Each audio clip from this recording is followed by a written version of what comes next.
personas que se conectan el día de hoy con SEM Experience 4.0, nuestro nuevo espacio de interacción virtual donde protagonistas de diferentes áreas y temáticas continuarán construyendo con nosotros el ecosistema educativo de Envigado. Nos compartirán ideas para vivir, ideas para aprender e ideas para disfrutar. Bienvenidos, comencemos esta tarde con Walter Alonso Bolívar Múnera, director de análisis y planeamiento educativo de Envigado, quien nos ayudará a identificar y conocer por medio de ejemplos básicos en la vida en general la cantidad de tiempo que perdemos a la hora de planear y cómo dejamos a un lado aspectos importantes pero básicos para esa buena planeación. Buen día para todos. Yo vengo a hablarles de planeación. Vengo a hablarles de todo lo que tiene que ver con este tema de la planeación. Vengo a hablarles de lo que es la etimología de esa palabra planeación. El término planificación es una variante del verbo planificar, sufijado en ción, que confiere el carácter de acción o efecto de. Es decir, planificación es la acción y el efecto de planificar. Fácil. A su vez, planificar es un verbo transitivo, derivado de plan, que proviene de plano, y este plano proviene del latín planus. Fácil. Este tema es muy interesante. Yo creo que a ustedes les puede interesar incluso más que a mí. Bueno, en fin. ¿Pero qué es la planeación? La planeación es la acción y el efecto de planear, de planificar. Es el proceso y el resultado de organizar una tarea, ya sea simple o sea muy compleja. Yo creo que casi nunca simple. Pero bueno. Y van orientados a la consecución de un objetivo general. Eso, en resumidas cuentas, es planeación. Pero vamos a mirar que esa planeación tiene una cantidad de estrategias, de principios, de propósitos. Por ejemplo, los principios de la planeación, según rezan los expertos sobre este tema, es el principio de la universalidad, y es verdad. La planeación tiene que ser universal, ahí cabe todo. Principio de la precisión, saber precisamente a dónde vamos, concretamente a dónde vamos con esa planeación. Principio de la unidad de dirección, el principio del compromiso, muy importante. Donde no haya compromiso, difícilmente se va a concretar una planeación que va a conseguir algo. El principio del factor limitante. Ahí tenemos que tener claro, en el principio del factor limitante, que las cosas no siempre es como las pensamos. Puede haber unas limitantes. Principio de inherencia, principio de participación. Y miren, cuando hablamos del tema del principio de factibilidad, nosotros tenemos que tener ahí muy claro que cuando vamos a planear tenemos que tener presente si ese proyecto o esa planificación que vamos a tener va encaminada a algo que sea factible. Mucha gente planea sin darse cuenta si es o no es posible realizar determinado plan. Una vez, alguien, cualquiera, dijo, me voy de paseo, y alistó su maleta con su traje de baño, sus chanclas, arrastraderas, no sé, como lo quieran llamar. Y llevaba ahí todo lo necesario. Dijo, ahora sí, me voy de paseo. Y alistó todo para irse de paseo. me voy para Cartagena. Cartagena, bien. Sacó su billetera, miró, contó el dinero que tenía y le alcanzaba para irse solo allí al Parque Ecológico del Salado. Bueno, igual al Parque Ecológico también se podía llevar la pantaloneta y el traje de baño, todo lo que tenía ahí se lo podía llevar. Bueno, al Parque Ecológico tocó. Miren, él no planeó, que no tenía dinero. Es más, no planeó ni siquiera a dónde podía llegar con ese dinero que tenía. Puede que ni siquiera le hubiese alcanzado para llegar al Parque Ecológico del Salado. Él no planeó o planeó mal. Una de dos. Cuando nosotros planeamos, tenemos que tener claro la factibilidad. Si es posible realizar ese plan o no. Puede que le digan, no es posible realizarlo. Hay que tener presente la objetividad y la cuantificación. O sea, y hay que establecer la necesidad de utilizar datos, objetivos, estadísticas. Claro, pues que él no se iba a poner a sacar estadísticas de que tenía que llevar al mar, a la playa. La flexibilidad, ese es un tema importante. Nosotros a veces somos tan rígidos, nosotros a veces somos tan apegados a algo y no damos flexibilidad, no damos cabida a otras cosas. En ese tema tenemos que ser flexibles, tiene que haber unidad. Todos los planes específicos deben estar integrados en un plan general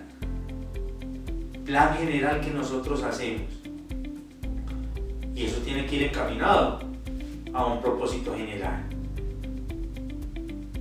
A veces nosotros creemos que todo va como por entre un tubo, y no, a veces hay que cambiar de estrategias porque se desvía ese curso que nosotros queríamos que llevara. Es que hay problemas, miren, hay problemas en el tema de la planeación y hay que tenerlos en cuenta. Hay inconvenientes que hay que tener en cuenta dentro de ese proceso de la planeación. Pero también hay otros problemas que se generan cuando nosotros no planeamos. Cuando nosotros no planeamos, a mí me gana el estrés, la ansiedad, hay un descontrol total en mis horarios, hay un desequilibrio personal. Yo llego a la casa y entonces llegué tarde y me dice la esposa, oiga amigo, pero vea, usted no como que le está dedicando más tiempo al tema del trabajo que a la familia, y entonces, y ese tonito que le llega a uno por allá como al alma. Y así uno no lo reconozca, uno dice, sí, hay conflictos personales, mala delegación, y ojo con esto, muy importante, hay falta de credibilidad. ¿De credibilidad en qué? En uno mismo. Uno ya no confía en lo que uno va a hacer. Uno ya no confía en lo que uno está generando.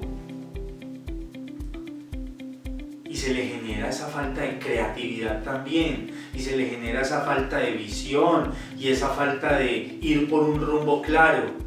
Es que este tema de la planeación es un tema muy importante. Pero bueno, en fin, yo a lo que había venido era decirles a ustedes que no pierdan el tiempo planeando. No pierdan el tiempo planeando. Es que no podemos perder el tiempo planeando. A propósito, ustedes dirán, ¿y este quién es? Pues después del rato les digo, yo soy Walter Bolívar. Yo soy el director de Análisis y Planeación Educativa de la Secretaría de Educación. Pues como para que lo tengan ahí en sus anaqueles. Bueno, en fin. Cuando nosotros no planeamos o planeamos mal, las cosas no van por donde queremos. Llega la mamá y dice: me voy a ir de paseo este fin de semana con mi familia, con mi esposo, mi hijo y mi hija. Y la señora alista la olla para el sancocho, alista el revuelto, la carne. La señora tiene todo listo y esa señora está feliz. Llega el viernes y ella decide, después de haber planeado el paseo toda la semana, que le va a contar a sus hijos. Y llegan los hijos de estudiar y la señora toda contenta: ¡hijos! ¡Nos vamos de paseo! ¡Vamos para el Parque Ecológico del Salado! Bueno, el que me escuche dice que yo soy fanático del Parque Ecológico. ¡Vamos para el Parque Ecológico del Salado! Y los hijos se miran entre ellos y le dicen: ah, no, mamá, yo por allá no voy a ir. No, conmigo no contés, mamá. Qué pena. ¿Qué pasó ahí? La señora no planeó o planeó mal. Estaba contando con un paseo y estaba contando para ese paseo con sus hijos. Y resulta que los hijos no querían ir. Ella no contó con algo importantísimo, que es el recurso humano.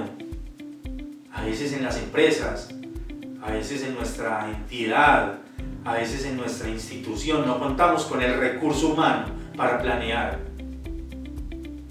Nosotros no podemos disponer del tiempo de los demás, o no podemos disponer del estado de ánimo o de la misma disposición que tengan los demás. Tenemos que tenerlos ahí presentes en la planeación. La planeación evidentemente tiene ventajas. Esa planeación es permanente, continua. Esa planeación es muy racional en la toma de decisiones. La planeación, ¿saben qué? Aplica siempre a largo plazo también. Y es un sistema que permite ajustes, cambios en los imprevistos que se presenten. El tema de la planeación es muy bonita, pero no pierdan tiempo planeando. No pierdan tiempo planeando. Es como cuando usted planea que usted va a ir a la reunión que tiene con el secretario de despacho, con Juan Gabriel, solo por el ejemplo. Entonces usted llega a la reunión, usted se sienta, y está en plena reunión cuando inmediatamente a usted le dan ganas de, le dieron ganas de ir. ¿Y usted qué tiene que hacer? Usted va y se para y listo, y siga su reunión en el WC. Porque le dieron ganas. Usted había planeado que iba a ir. Usted había planeado que le iban a dar ganas. No, simplemente le dieron ganas. Eso es un imprevisto que puede ocurrir. Y ahí tenemos que tener claro que tenemos que cambiar también las estrategias. Las estrategias tienen que cambiar necesariamente cuando esos imprevistos se presentan. Nosotros a veces somos muy rígidos en todo, pero la planeación tiene unos propósitos tan interesantes que nosotros tenemos que practicarlos. Miren, ese propósito de minimizar el riesgo que hay en la planeación, eso disminuye en nosotros y en la empresa y en la institución las dudas del negocio, las dudas que tenga la empresa. Es que nosotros, si minimizamos el riesgo, nosotros podemos hacer grandes cosas y ahí podremos entonces ir a garantizar el desarrollo de la organización. Uno de los principales propósitos de la planeación es garantizar ese crecimiento permanente de las empresas. Y lástima que mucha gente no lo ha entendido. Muchas personas no lo han querido entender. Pero bueno, no pierdan tiempo planeando. Y otro de esos propósitos es alcanzar una coordinación eficaz, lograr los niveles de eficacia establecidos a través de la participación de todos los implicados en ese plan. Pero vuelvo y les digo, yo a lo que vine fue a decirles a ustedes, no pierdan tiempo planeando. No. Ustedes tienen que tener claro que la planeación no solamente tiene que ser un estilo en las empresas, se tiene que convertir en un estilo de vida. Planificar se tiene que convertir en algo que nosotros llevemos dentro, sin exagerar, obviamente. No podemos exagerar, hay quienes exageran. Miren, yo tenía un jefe que, bueno, no es Juan Gabriel, no era Juan Gabriel, y es un jefe que, bueno, es más, es un jefe de otro planeta, pues. Entonces, ese jefe siempre quería que nosotros llenáramos formatos, y él pensaba que llenando formatos era la mejor forma de tener todo fríamente calculado y condensado, y bueno. Pero para llenar esos formatos había otros formatos que indicaban cómo llenar ese formato. Y a su vez había unos protocolos y había unos instructivos de cómo llenar ese formato que tenía que tener en cuenta para llenar el último formato. Y entonces, esos formatos que llenaba eran una exageración en la planeación. Y a eso voy. No podemos exagerar. Tenemos que ser coherentes, claros, precisos. Entre más práctica sea la planeación, es mejor. Por eso les digo, no perdamos tiempo planeando. No, invirtamos nuestro tiempo en planear. Planear es algo maravilloso. Planear nos va a garantizar en un más alto porcentaje llegar a la consecución de la meta. Planear nos va a garantizar a nosotros en un más alto porcentaje alcanzar nuestros objetivos. Quien no planea tiene un más bajo porcentaje de alcanzar sus metas. No perdamos el tiempo planeando. Invirtamos el tiempo en la planeación. Si nosotros vamos a planear algo, no tenemos que distraernos perdiendo el tiempo en lo que no debemos perder el tiempo. Tenemos que ser concretos. Que el camino que nosotros vamos a trazar sea un camino expedito, sea un camino bueno. Nosotros cuando planeamos tenemos que pensar en prospectiva, ir un paso más adelante, ir un paso más avanzados que los demás. Quien planea va un paso adelante.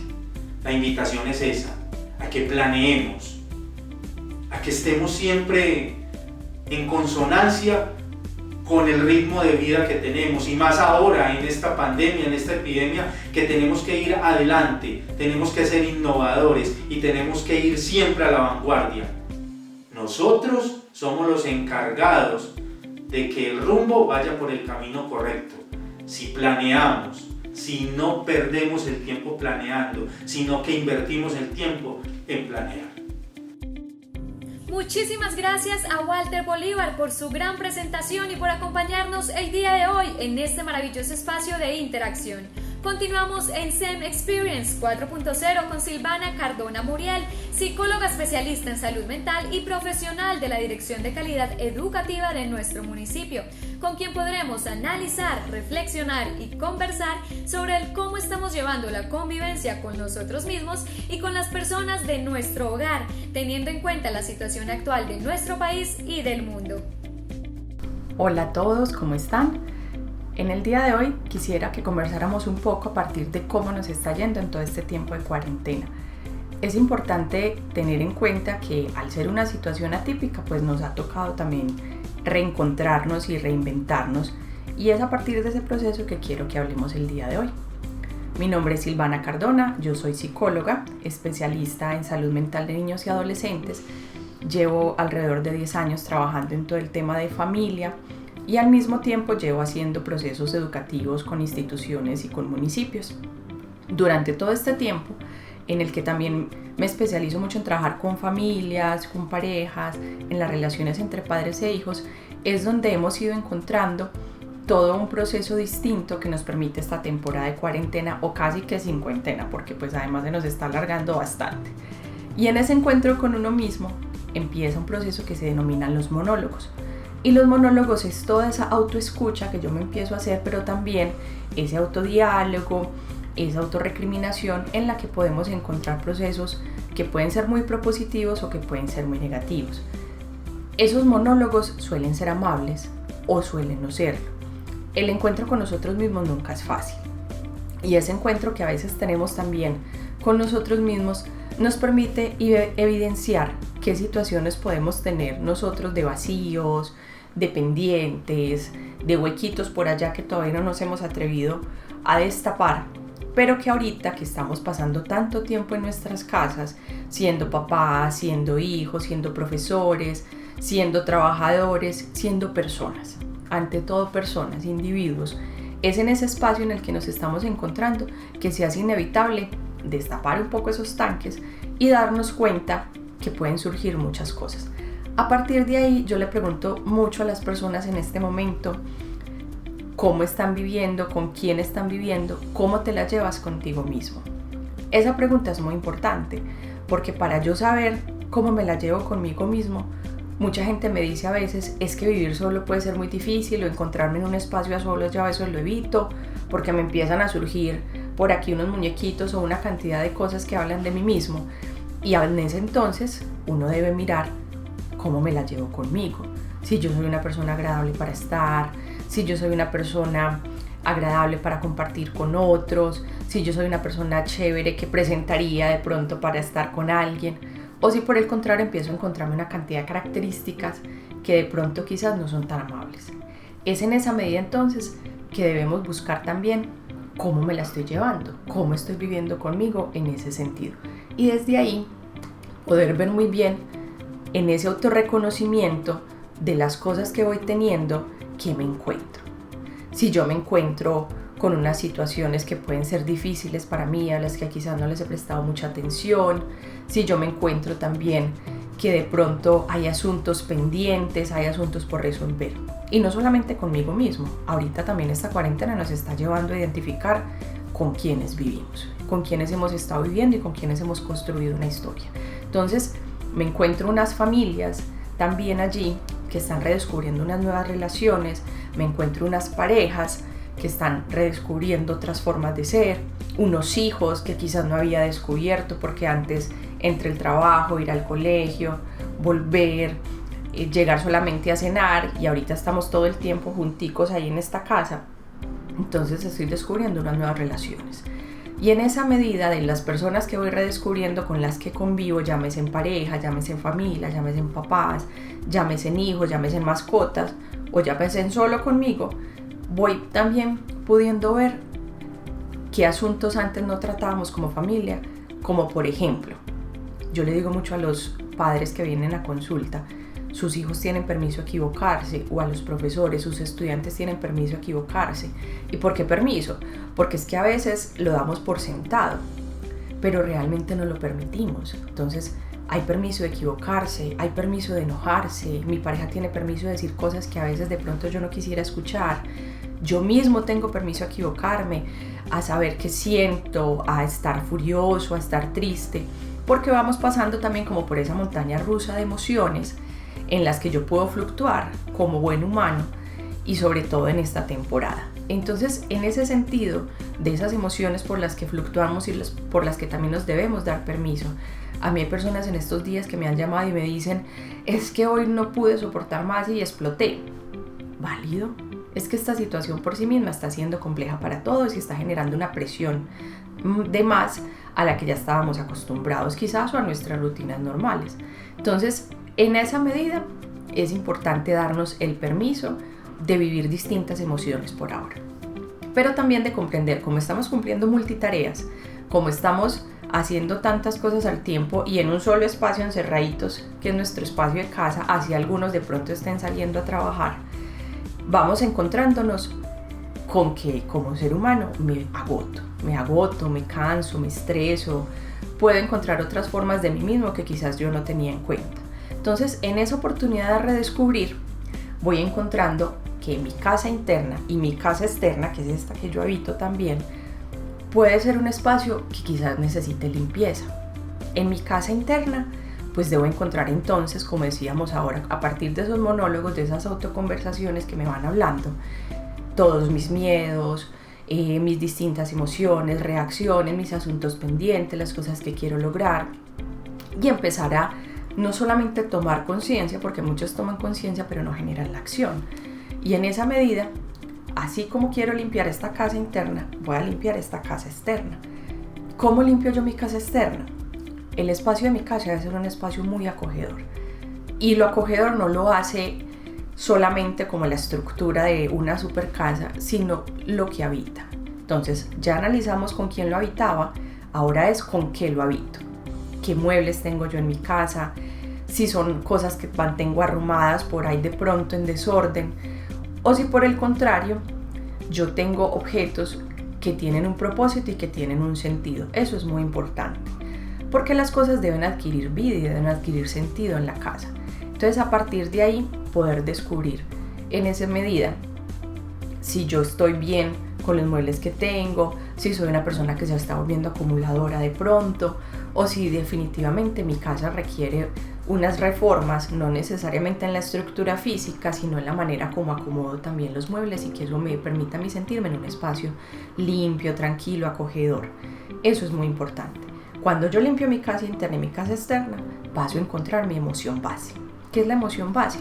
Esa emoción que me acompaña la mayor parte del tiempo. Nosotros no somos unos seres estáticos, así planos, pero sí tenemos, dentro de esa fluctuación de emociones que hablábamos ahora, debe existir una emoción base.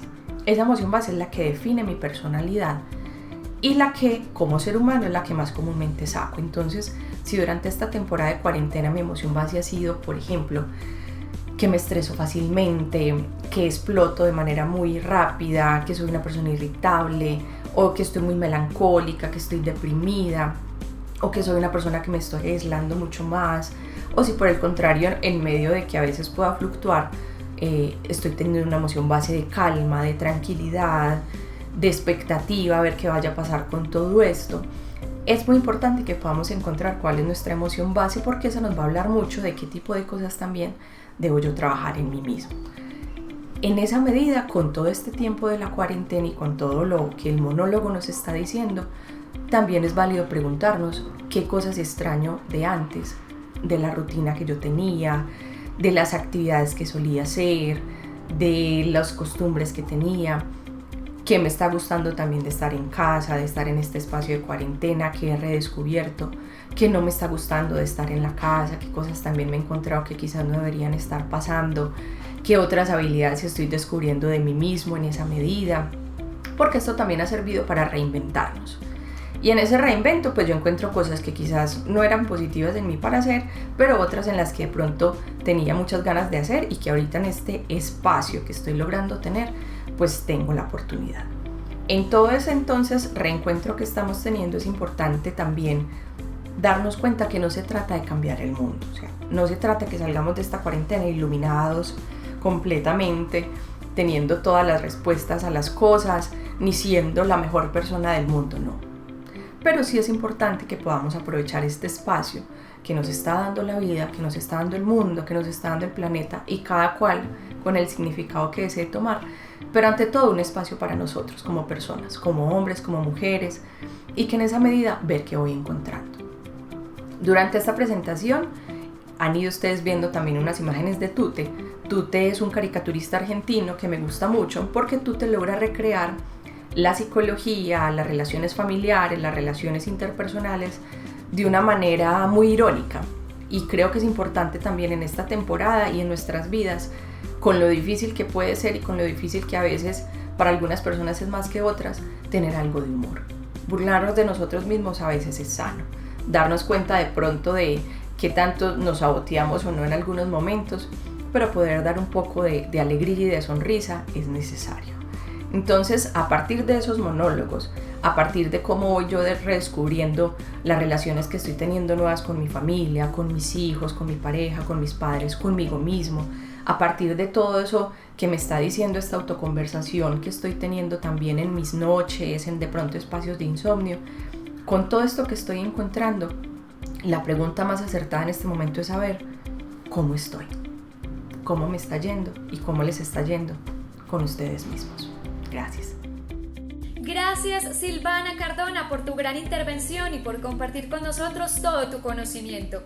Ahora damos paso a nuestra última protagonista del día, Lina Marcela Pareja González, asesora de la Secretaría de Educación y Cultura de Envigado, quien resalta la importancia que tiene la educación en los primeros años de los niños y niñas como base fundamental para su crecimiento y su futuro. Lina Marcela, hablemos de primera infancia. Bueno, inicio contando la historia de Ani. Ani era una niña alegre, extrovertida, soñadora. Sabía que cuando grande quería ser doctora, casarse, tener hijos. Le encantaba bailar, le encantaba montar a caballo. La vida de Ani transcurrió y fue logrando cada uno de sus sueños. Fue mamá, fue odontóloga. Digamos que Ani tenía un mundo maravilloso. Pero resulta que un día recibe una noticia de esas que jamás se quieren recibir y es que le diagnostican que está enferma. Ani la diagnostican con un cáncer, un momento difícil para ella, donde solamente podía pensar que tenía un niño de 7 meses. Pero a pesar de las circunstancias, Ani piensa que todo va a estar bien, se somete a su tratamiento médico. Y desafortunadamente derivado de su tratamiento, como secuela queda con una enfermedad crónica, una enfermedad degenerativa que hace que toda su vida cambie, que todo su entorno y todo su estilo de vida se modifique porque tiene que aprender a vivir con esta situación. A pesar de las circunstancias, ella es una mujer positiva y piensa que lo que le está pasando no es tan duro, que hay personas que tienen mayor sufrimiento y decide seguir adelante feliz con su vida. Uno en este momento y escuchando esta historia uno podría pensar hasta dónde eso puede ser cierto o no, porque para nadie es un secreto que cuando en la vida ocurren circunstancias a las que uno no quisiera enfrentarse ni para las que está preparado, pues puede tomar un curso diferente al que quisiera. Resulta que la historia que les estoy contando es una historia de la vida real y es una historia donde, a pesar de que a Ani le dicen los médicos que ella pudiera estar sumida en una depresión profunda, no lo está. Y doy fe de que es una historia de la vida real porque es la historia de mi vida. Empiezo contando esta historia porque en ese momento fue lo que a mí me hizo pensar y cuestionarme por qué mi decisión fue seguir adelante a pesar de las circunstancias. Y definitivamente llegué a la conclusión que la gran fortaleza que tuve en mi vida fue la formación y el acompañamiento que tuve en el transcurso de mi infancia. Es ahí entonces cuando empiezo a investigar y a buscar si realmente todo lo que escuchamos de la primera infancia era cierto. Y efectivamente así lo es. Miren, los estudios de neurociencia, el Centro de Desarrollo de la Universidad de Harvard nos ha permitido entender y comprender que en la primera infancia, en los primeros 3 años de vida, las conexiones neuronales se hacen de una manera tan rápida que jamás esa velocidad se vuelve a repetir. Se pueden llegar a formar hasta 1 millón de conexiones en un segundo. Esas conexiones están permeadas por las circunstancias, por las experiencias positivas y negativas a las que se someten los niños. También están permeadas por el acompañamiento, por la familia, por el amor, por la alimentación que tienen nuestros niños y niñas. Entonces ahí uno empieza a cuestionarse, porque aún así, conociendo todas estas estadísticas, conociendo todos estos estudios, me parece triste seguir escuchando que tenemos niños que son sometidos a abusos, a violencias. hemos empezado a entender desde los gobiernos la importancia que es invertir en la primera infancia. Definitivamente, invertir en la primera infancia es un negocio, si lo queremos ver desde ese punto de vista, porque lo que invertimos en la primera infancia es el dinero que vamos a dejar de invertir corrigiendo a un adulto. Desde el año 2015 se logró que en los Objetivos de Desarrollo Sostenible ya se empezara a hablar del desarrollo de la primera infancia. Tenemos políticas y tenemos normas de 0 a siempre en nuestro gobierno colombiano, a nivel nacional, a nivel municipal tenemos una alcaldía comprometida y totalmente convencida de la importancia de apuntarle a la primera infancia. Tenemos en estos momentos una gestora social que le trabaja y le apunta a la primera infancia. Y estoy segura que todo esto no está ocurriendo porque el tema sea un tema de moda, no, sino porque hemos empezado a entender que tenemos que cultivar el cerebro de los niños para poder tener unos buenos ciudadanos y unos buenos adultos el día de mañana. Pero mi reflexión hoy va más allá y es ¿qué nos ganamos teniendo normas? Si realmente pensamos que la responsabilidad es de los gobiernos, de las alcaldías. Hoy invito a que cada uno de nosotros nos cuestionemos y nos preguntemos, yo como agente educativa, yo como docente, cuando tengo un niño sentado en mi aula de clase, ¿qué me interesa? ¿Saber que el niño aprenda que 1 más 1 es 2? O a mí me cuestiona cuando yo le pregunto al niño, cuando estoy enseñando las vocales, dime una palabra con A, y el niño en vez de contestarme amor, me contesta abuso, abandono. ¿No será eso una señal de alerta? A mí como docente me cuestiona cuando yo veo un niño que llega de pronto con moretones y yo tengo sospecha de un presunto maltrato, de un presunto abuso, y yo mejor por evitarme el proceso de la demanda y un problema con el papá, mejor me quedo calladita y no hago una denuncia. ¿Será que para mí lo importante cuando termina un año escolar es decir que todos mis niños pasaron leyendo y escribiendo su nombre y que fueron promovidos al siguiente grado, pero hasta donde yo hice que esos niños y niñas fueran más felices? Tenemos claro que el 80% del cerebro de los niños se forma en los 3 primeros años de vida. ¿Tendremos eso claro? Que cuando yo someto a los niños a un proceso de estrés, se produce una hormona que se llama cortisol, y esa hormona puede llegar a producir un estrés tóxico y generar que la sinapsis cerebral se interrumpa y alterar el proceso y el desarrollo normal de las niñas y los niños. Miren, esto definitivamente es responsabilidad de todos. No nos podemos quedar en el cuestionamiento y diciendo es que las políticas, es que los gobiernos, no.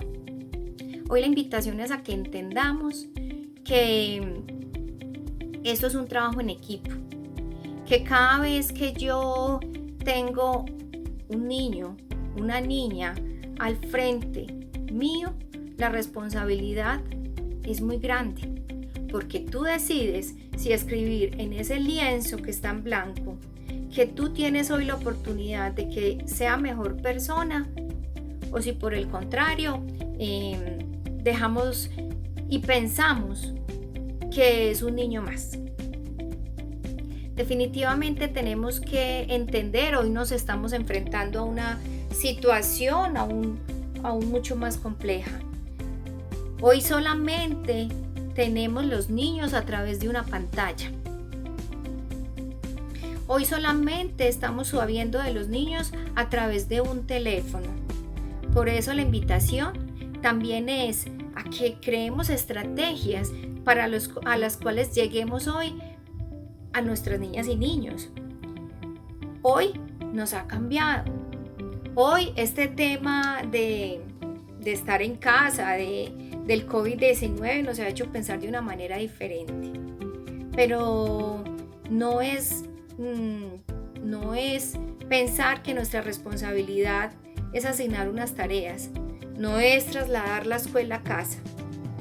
Es que los niños y niñas sientan en casa que su docente, que su agente educativo está ahí también acompañando ese proceso.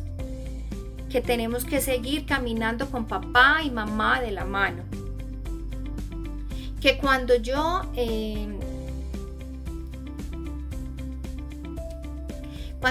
cambio el principio de la historia, definitivamente cambio la historia entera.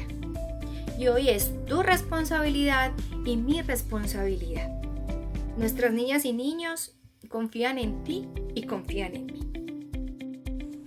Muchísimas gracias, Lina Marcela, por toda la información que nos brindaste esta tarde. Y por supuesto, gracias a ustedes por acompañarnos en nuestra programación de la Semana del Maestro.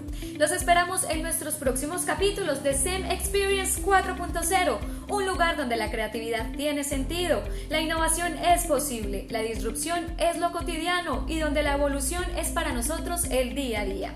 También los invito para que continúen conectados con toda la programación que tenemos para ustedes. Mañana no se pueden perder nuestra transmisión especial del Día del Maestro, donde podremos aprender, conversar y divertirnos y sobre todo celebrar juntos esta fecha tan especial. Nos vemos.